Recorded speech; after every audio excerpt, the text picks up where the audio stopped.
Hello students, आज हम जो टॉपिक पढ़ेंगे वो है wire ropes. Wire ropes generally सभी एरिया में काम आता है, including mining, civil, construction, everywhere.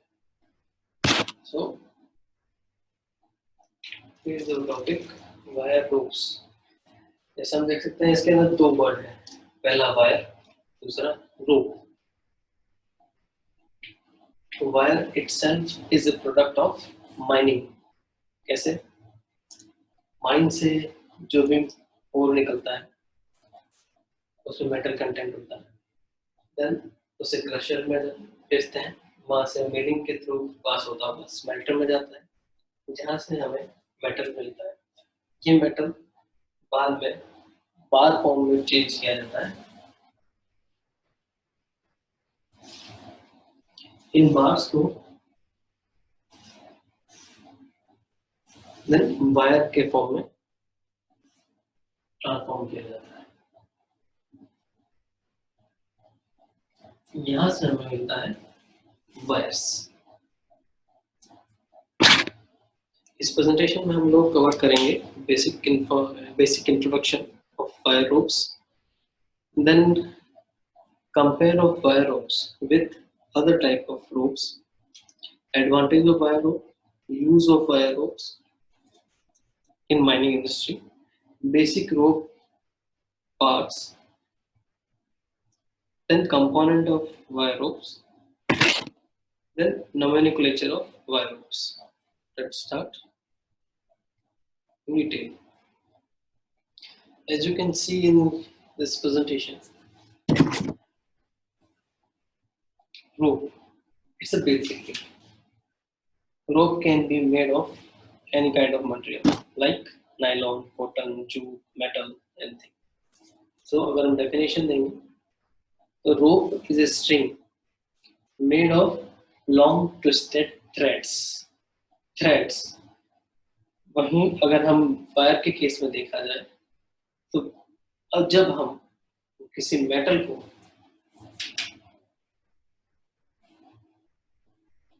Threads में कन्वर्ट करेंगे तो उन थ्रेड्स को वायर कहा जाएगा।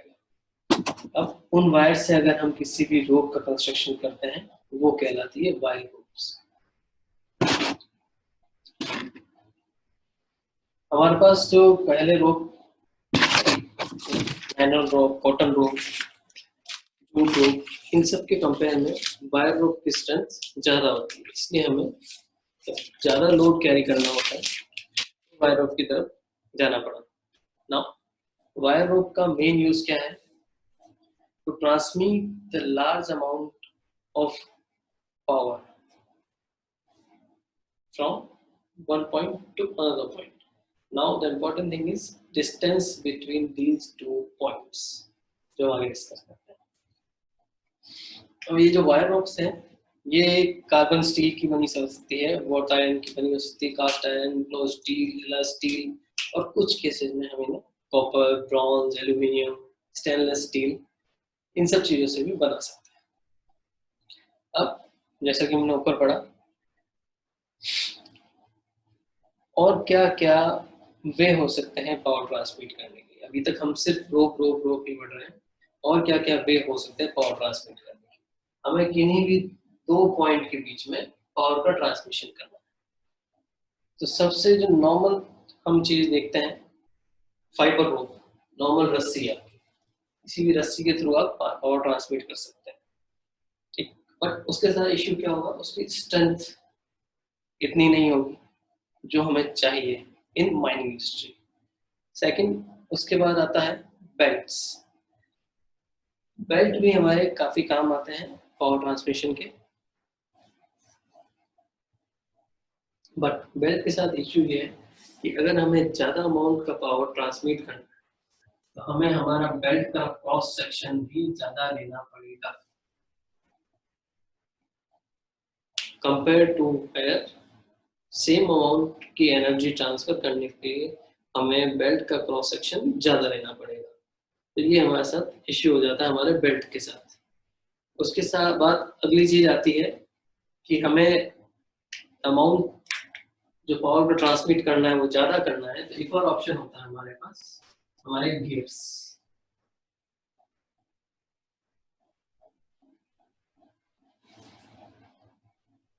हम गियर्स के थ्रू बहुत ज्यादा अमाउंट का पावर ट्रांसमिट कर सकते हैं, पर गियर के साथ इश्यू है डिस्टेंस। ज्यादा दूरी तक गियर से पावर ट्रांसमिट नहीं हो सकता। यही सब चीजें हमने इसमें डिस्कस करी है। फ्लैट बेल्ट एफिशिएंटली 9 मीटर तक पावर ट्रांसमिट कर सकता है।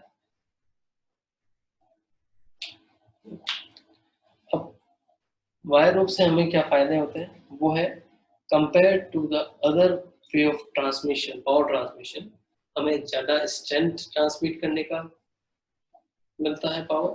देन ज्यादा फ्लेक्सिबिलिटी होती है हमारे पास। हम जो वायर रोप यूज कर रहे हैं कंपेयर टू अदर वेज, ये बियरिंग के ज्यादा रेजिस्टेंस प्रोवाइड करता है बियरिंग को। तो ये वायर कंपेयर टू अदर ज्यादा ड्यूरेबल है।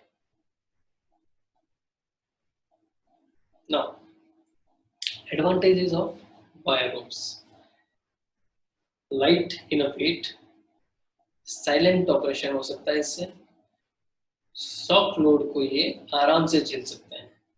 वहीं अगर किसी और वे में अगर हम पावर ट्रांसमिट कर रहे हैं और कहीं शॉक लगता है तो इसमें ब्रेक होने के चांसेस रहते हैं।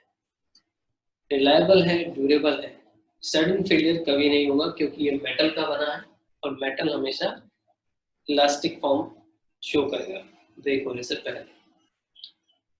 देन हाई एफिशिएंसी है and compare to same amount of, अगर हमें same amount of energy transmit करनी है गियर में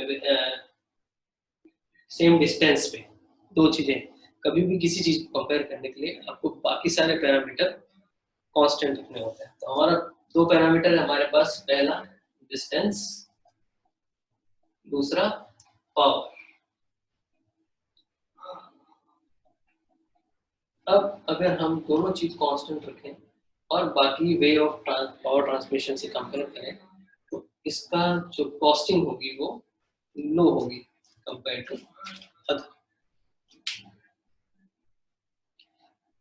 now wire ropes in mining industries.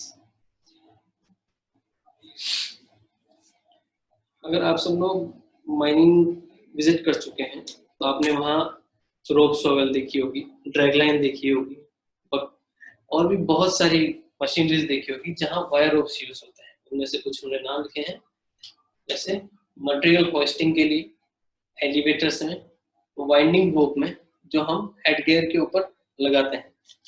Headgear अगर आपको पता हो,